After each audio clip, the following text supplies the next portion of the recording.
the three graduates who did criminology, but then again, so that this is a career they don't want to venture in and pursued their passion, which is fashion. Thank you, Caro, for having me.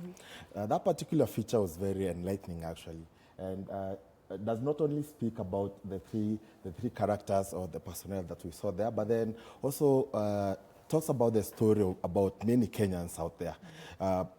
Many youth and Kenyans go out into school and into the industry, but then it's only in future that they're able to get their passion and get their bearing right. Okay. Now coming to you, we want to hear your story. We want to, the only thing we know right now is that you are an engineer, but you decided to quit your job. You tell us your story, and at what point did you decide to quit your job to pursue your passion, which is now, you're now a real estate professional? Okay, yes, I am an engineer. Initially, I studied mining engineering and as undergraduate, and also pursued a master's in petroleum engineering. But then, even as the years went, I realized I really wanted to do something in business. And well, getting in business in that particular industry was very costly. So that's how I was able to weigh my options and see if I can choose another industry which I'll be able to get into comfortably. Okay, but was this something you always wanted to do? Or might something you realize along the way that I want to pursue real estate, or I have passion for maybe the career that you ventured into? Well, not particularly real estate, because even after I quit my job, actually, I started with a car wash. I owned a car wash before, so I didn't get into real estate directly, but then I just got into business slowly, and then I was able to find my niche. Okay, so how was the transition like for you from a job that maybe, I don't know why you pursued it? Is it something that maybe like our case study that your parents now advised you need to follow this engineering path, or is it something that you had wanted to do? Tell us a little bit about that.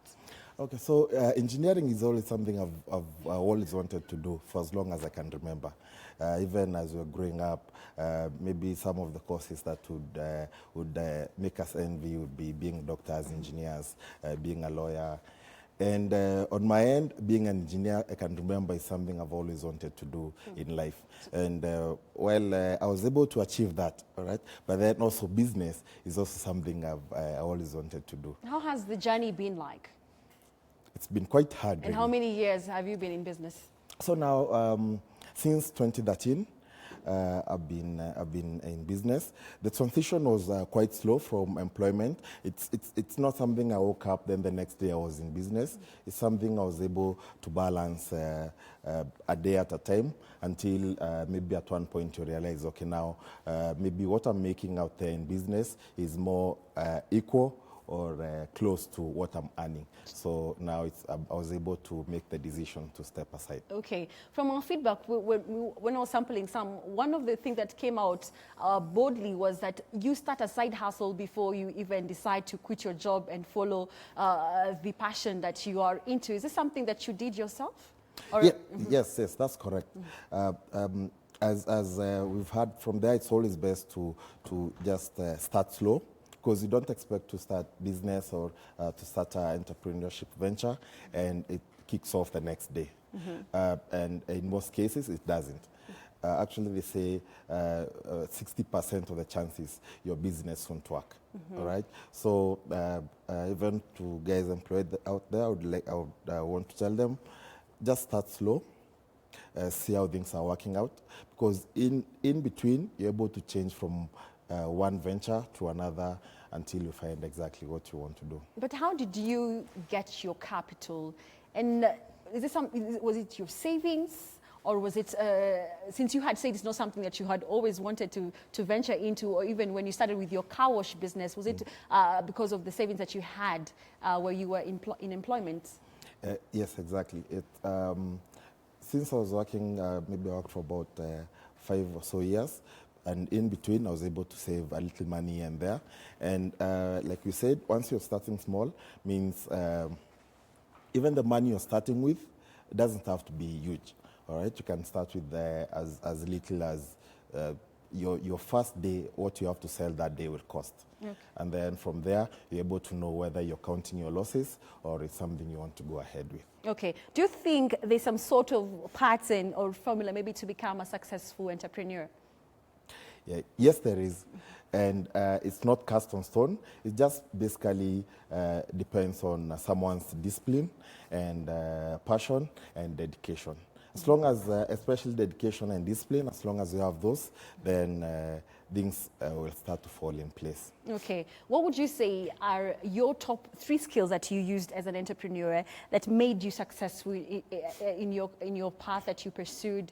And also, what's your net worth since you started your business? You said you started your business in 2013, right? Yes. Share with us your net worth so far. Okay, so I could easily say my venture from the way we began was due to my passion to speaking to people. I'm always keen on communication. I'm always keen on meeting people from day to day. And venture, especially in the real estate industry, is something you're able to meet personnel out there. You're able to hear people's stories. You're able to hear what people are looking out there in the world. Okay. Maybe as we come to a close, what would you tell that person who is sitting in that job and he's thinking of quitting, but he doesn't know where to start and he wants to venture into this passion that is a driving factor for him? So I would easily communicate that the best is just to start small and just find something that you love doing, all right? Even you should also appreciate your job because that's where you're getting your earning from. From what I've talked to people out there, most people say, I don't love this job. But then that's where you're getting your money from. That's where it's paying your rent, it's paying your expenses. But then your business, while you're starting, it's not. In any case, it's eating into your money until that particular time when your business is able to support you.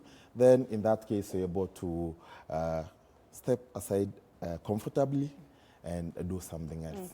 Okay, thank you so much. That has been Samuel Gitari, who is the CEO of Rosam Real Estate, who actually quit his career path, that is engineer, that is petroleum engineer, and pursued his passion, which is now, he's now into real estate.